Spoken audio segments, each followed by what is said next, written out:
Hello YouTubers, we've got a great video plan for you today. We'll be replacing the oil pump on this Honda Trail 125 with a high flow oil pump that will allow the engine to be cooled better and also better lubricated. In addition, these Honda Trails, they have an oil screen and an oil spinner filter. We're going to go ahead and clean those out, show you how that's done. So here is the oil pump I'm going to be using. It's a Takegawa unit. The model number is 01160063. Also, I have a couple of gaskets here. I only need to use one of these gaskets for the right side engine cover. And then I also have a brand new magnetic oil drain plug. The first thing that you're going to want to do is drain the oil out of the motorcycle. See the link up here for instructions on how to do that. After draining the oil, you'll want to mark your Kickstarter right where it connects to the shaft here. So you can put it right back where it goes. And then use a 12mm socket to remove this screw. Once you remove the screw, remove your Kickstarter. Go ahead and remove the bolt down here and also the nut up here to remove this bracket that holds the brake lever on. Once you get those two bolt and nut off, we're going to go ahead and remove this little piece of plastic. To do that, you're going to use a Phillips driver. Back here, there's a little Phillips screw, and then underneath here, we're going to remove a poppet. Now there's usually two little tabs up here that are going to be really difficult to get off. On my motorcycle, those are already broken off, so this actually gets removed fairly easily.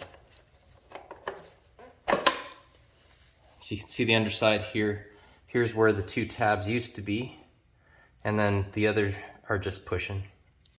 Then we're just going to go ahead and slide this whole brake lever mechanism off the stud and just hang it down. Next, we're going to go underneath the motorcycle and remove these two bolts that hold the engine bar guards on. They use a 12mm socket.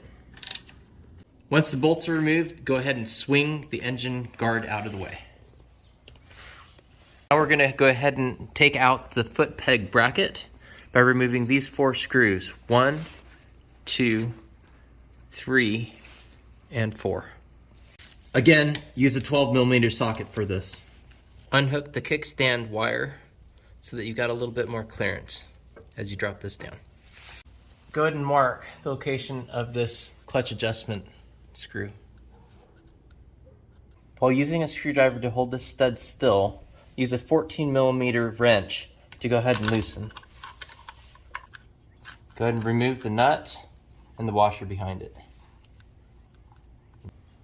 Next, while using an 8mm socket, remove all the cover bolts. Position an oil pan underneath as you're opening up this case. Before I take this last bolt out, I'm going to have a companion hold a screwdriver in on this bolt right here as I slide the cover off, and the hope is that we can hold everything in the clutch mechanism together. We'll see if that works. As you can see, we were able to go ahead and keep this clutch mechanism all in place exactly where it's supposed to be by having that screwdriver through the case side as we pulled the case off, and then I transferred and reached in with my hand to hold this all together.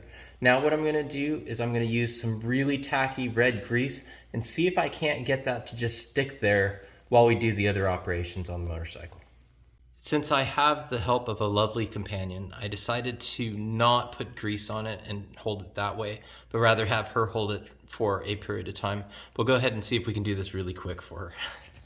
First thing that I'm going to do here is I'm going to go ahead and remove this little oil screen here, keep the orientation the same, and then I'm going to blow it out with some brake cleaner or carburetor cleaner. Here's that little screen out, and you can kind of see all the little particles and metal fibers that are on there. Okay, I just went ahead and put that screen back on, and now we're going to work on the oil spinner filter. We're going to remove these 3 screws here, and there should be a little gasket behind it. Here's the first look inside of that spinner.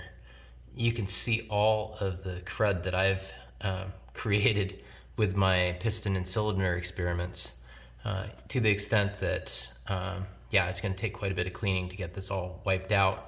So what I'm going to do is I'm going to wipe it out, and then after I'm done wiping it out and removing obviously this seal here, I'm probably going to go ahead and spray a little bit of that carburetor cleaner in there to get it all cleaned out.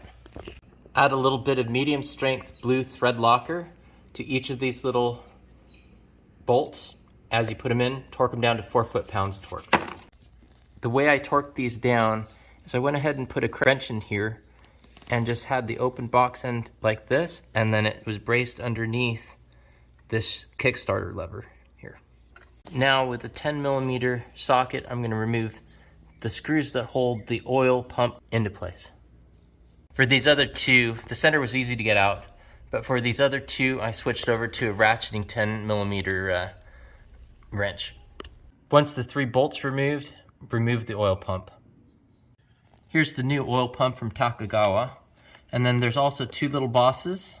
You can see that the bosses remained in place under here, and right here. Here's that new oil pump installed. You're supposed to torque down these bolts to 4 foot-pounds of torque. Just estimate it with a wrench, since it's really hard to get a torque wrench into at least 2 of those bolts. As you can see, this gasket, since this bike is relatively new, is in great shape. Make sure that these pins are either on the case or in the bike itself, which they are. We'll go ahead and assemble this. Okay, now we're going to go ahead and try to put the cover on just like we took it off. So the first step is I'm going to bring the cover over, and then my companion is going to stick a screwdriver through, and then I'm going to go ahead and let go of the clutch mechanism and gear shift mechanism, and then we hope everything is able to go together without ever having to reassemble or disassemble the linkages. Okay, that wasn't too bad. We were able to get it on pretty easily. And then go ahead and torque these case nuts once you put them back, these case bolts back on at about 7 foot-pounds of torque. Make sure you kind of go in a crosswise pattern. Put the O-ring back on, then the washer,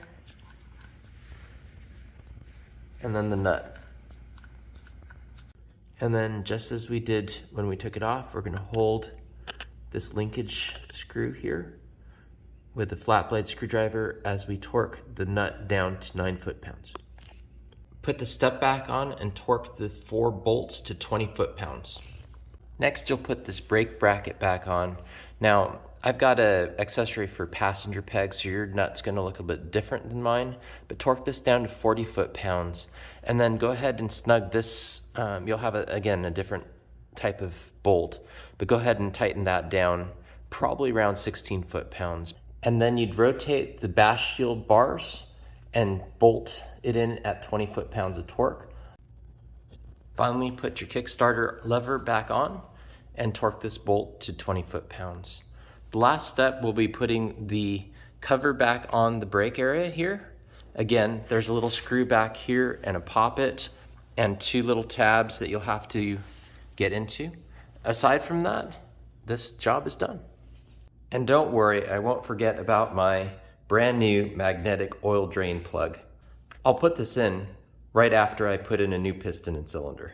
This job works best if you have a companion to hold the gear shift linkage in place while you do your operations. Nevertheless, you can use some really tacky gear grease to hold those components in place for the gear shift linkage. Aside from that, this job was about a moderate difficulty. Would take you about an hour full in if you weren't videoing. Once again, thank you for watching. If you like this type of content, hit the subscribe button. See you next time. Once the 3 bolts removed, remove the oil pump thingy. I think that's an oil pump thingy.